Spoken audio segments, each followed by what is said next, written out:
રાજકોટ શહેરમાં વધુ એક વખત ડમ્પર બન્યું છે કાળ। હનુમાન મઢી ચોક ખાતે ડમ્પરે વિદ્યાર્થીનીનો જીવ લીધો છે। જુહી નળિયાપરા નામની વિદ્યાર્થીનીનું મોત થયું છે। કણસાગરા કોલેજમાં અભ્યાસ કરતી વિદ્યાર્થીનીનું મોત નીપજ્યું।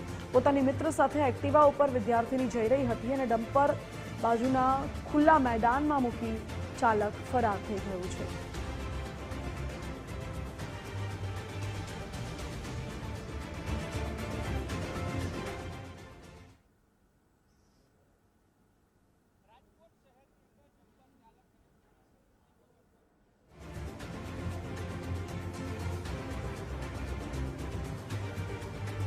महत्वનું છે કે એક ડમ્પર ચાલકે એક યુવતીનો ભોગ લીધો છે અને ડમ્પર ચાલક ત્યારબાદ ડમ્પરને બાજુમાં ખુલ્લા મેદાનમાં મૂકીને ત્યાંથી ફરાર થઈ ચૂક્યો છે। જો કે ક્યાં સુધી આવી ઘટનાઓ સર્જાતી રહેશે એ સવાલ ઉઠી રહ્યો છે। કેમ રાજ્યમાં ડમ્પર ચાલકો એટલા બેફામ બન્યા છે અને ધોળા દિવસે શું તેમને પોલીસનો કે કાયદો વ્યવસ્થાનો કોઈ ડર નથી કે શું તેમના માટે માનવ જીવની કોઈ કિંમત નથી, એ સવાલ પણ ઉઠી રહ્યો છે। જુહી નળિયાપરા નામની વિદ્યાર્થીનીનું મોત અહીં થયું છે। કણસાગરા કોલેજમાં અભ્યાસ કરતી હતી આ વિદ્યાર્થીની અને એ વિદ્યાર્થીની પોતાની મિત્ર સાથે જ્યારે એક્ટિવા ઉપર જઈ રહી હતી ત્યારે જ ડમ્પરે તેને અડફેટે લીધી અને વિદ્યાર્થીનીનું મોત નીપજ્યું છે। રાજકોટ શહેરમાં વધુ એક વખત ડમ્પર કાળ બન્યું હોય તેવી ઘટના સામે આવી। વધુ જાણકારી સાથે જોડાયા છે સંવાદદાતા રહીમ લાખાણી। રહીમ, રાજકોટ શહેરમાં ડમ્પર ચાલકો એટલા બેફામ બન્યા છે કે લોકોના જીવ લેતા પણ અચકાતા નથી। હવે માનસી, સૌથી મોટો સવાલ છે, જીવ તો લઈ લીધો છે પરંતુ ઢાક પીછોડો કરી રહ્યા છે। આ ડમ્પર જે પોલીસનું પંચનામું થવું જોઈએ ત્યાં સુધી આ હટાવવાનું ન હોય, પરંતુ ડમ્પરનો ચાલક છે તે ફરાર થઈ ગયો અને ત્યારબાદ માલિક આવે છે અને આ માલિક એક ગ્રાઉન્ડની અંદર આ ડમ્પર છુપાવી દે છે।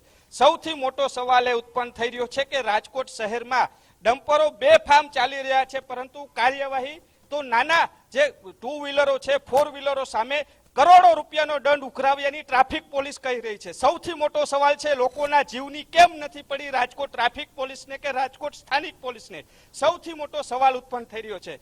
માનસી, આ ડમ્પરની જો વાત કરીએ તો મોરબી પાસિંગનું આ ડમ્પર છે અને કોઈ પોલીસ કર્મચારીનું હોય તેવું લાગી રહ્યું છે, કારણ કે પોલીસની અંદર જે પટ્ટાનો ઉપયોગ થતો હોય છે તેવા પટ્ટા આ ડમ્પરની પાછળ રાખવામાં આવ્યા છે। હું દ્રશ્યો દેખાડીશ, કેમેરામેનને કયા દેખાડે જો આ દ્રશ્યો।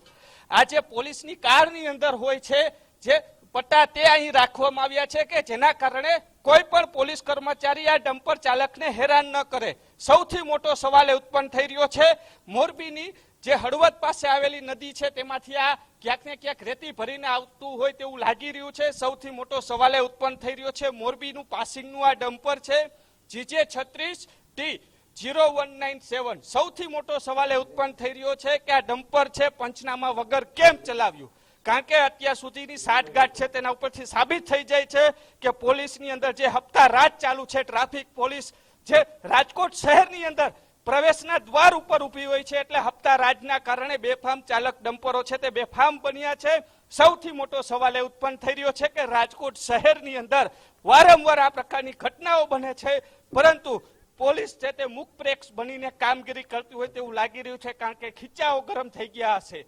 ટ્રાફિક પોલીસની જવાબદારી હોય છે કે આવા ડમ્પરો ચાલકો સામે કાર્યવાહી કરવાની, સ્થાનિક પોલીસની જવાબદારી હોય છે આવા બેફામ ચાલતા ડમ્પરો સામે કાર્યવાહી કરવાની, પરંતુ અકસ્માત જગ્યા ઉપરથી આ ડમ્પર છુપાવવાનો પ્રયાસ થયો છે એટલે આ બીજો ગુનો પણ બને છે। એક તો દીકરી જે કોલેજે જઈ રહી હતી તે કોલેજે નથી પહોંચી પરંતુ તે પરિવારનો માળો પીખાઈ ગયો છે। એક બાપ બોલી રહ્યો હતો કે મારી દીકરી નથી પરંતુ મારી માં હતી, કે આખા પરિવારનું ધ્યાન રાખતી હતી, પરંતુ ક્યાંક ને ક્યાંક આ હપ્તા રાજના કારણે બેફામ ચાલતા ડમ્પરો છે એક બાદ એક અકસ્માત સર્જી રહ્યા છે। પરંતુ જોવાનું એ છે આ પરિવારને ન્યાય મળશે કે પછી હપ્તા રાજના કારણે આ ડમ્પર ચાલક સામે રહેમ રાખવામાં આવશે। સૌથી મોટો સવાલ છે, કારણ કે એક તો અકસ્માત સર્જ્યું, ડ્રાઈવર ફરાર થઈ ગયો અને જે ટ્રક માલિક છે તે ટ્રક છુપાવવાનો પ્રયાસ કરી રહ્યો છે. સૌથી મોટો સવાલ ઉત્પન્ન થઈ રહ્યો છે કે બંને સામે કાર્યવાહી થશે કે નહીં, આ સૌથી મોટો સવાલ છે. ગુજરાત ફર્સ્ટ પહોંચ્યું છે, જે સ્થળ ઉપર ડમ્પર સંતાડવાનો પ્રયાસ કર્યો હતો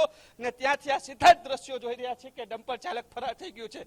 સૌથી મોટો સવાલ છે. ગુજરાત ફર્સ્ટના અહેવાલની અસર પણ પડી છે. પોલીસ કર્મચારીઓ પણ ગુજરાત ફર્સ્ટ જોઈને પહોંચ્યા છે ને દેખાડી રહ્યા છે ને તેના નંબરો નાખી રહ્યા છે ને ચકાસણી કરી છે. ઉચ્ચ પોલીસ કર્મચારીઓને જાણ કરી રહ્યા છે. સૌથી મોટો સવાલ એ ઉત્પન્ન થઈ રહ્યો છે કે આ ડમ્પર ચાલકો સામે કાર્યવાહી થશે કે પછી ડાક પીછોડો થશે, તે સૌથી મોટો સવાલ ઉત્પન્ન થઈ રહ્યો છે. જી રહીમ, બિલકુલ આભાર આપનો. મહત્વનું છે કે આ ડમ્પર ચાલક વિરુદ્ધ હવે કોઈ પ્રકારની કાર્યવાહી થશે કે તેની સામે રહેમ નજર દાખવવામાં આવે છે, એ પણ એક મોટો સવાલ છે. કારણ કે એક વિદ્યાર્થીની જે કોલેજ જઈ રહી હતી અને કોલેજ પહોંચવાની જગ્યાએ તેનો મૃતદેહ ઘરે પહોંચે છે, તેની મૃત્યુ થવાની જાણ પરિવાર સુધી થાય છે અને ત્યારબાદ પરિવારનો માળો આખો વેર વિખેર થઈ જાય છે. ખરેખર શહેરમાં આ તો કોકની આશાસ્પદ ને આવડી અમે જિંદગી કાળજાનું કટકું કહેવાય. દીકરી એટલે એ દીકરી નહીં પણ મારી માં હતી, એ મારાથી છીનવાઈ ગઈ. એમ આવા બધા વાહન ઉપર રોક રાખો કે આવું ન થવા દો, કોકની જિંદગી છીનવાઈ જાય કે બધું. તમે આ રાજકોટમાં આવી ઘણી ઘટના બને છે, ધ્યાન રાખો, કોકની જિંદગી છીનવાઈ જાય. આવા સામે ખરેખર કાર્યવાહી થવી જોઈએ કે નહીં? આવા પગલાં લેવા જોઈએ, પણ હવે શું લેતા કોઈ નથી. શું કરવું અમારે? મહેંદીનો ક્લાસ કર્યો, પપ્પા મને બોટ કરાવી દે, બોટ માર્યો. હજી 5 દી થયા બોટ માર્યો ને હજી મહેંદીનો. એમ કેતી જા બાબુ જાઉં છું કે આ બેટા જા. રાજકોટ શહેરમાં બહુ જ થાય છે. આ ખરી રીતે આવું ન હોવું જોઈએ.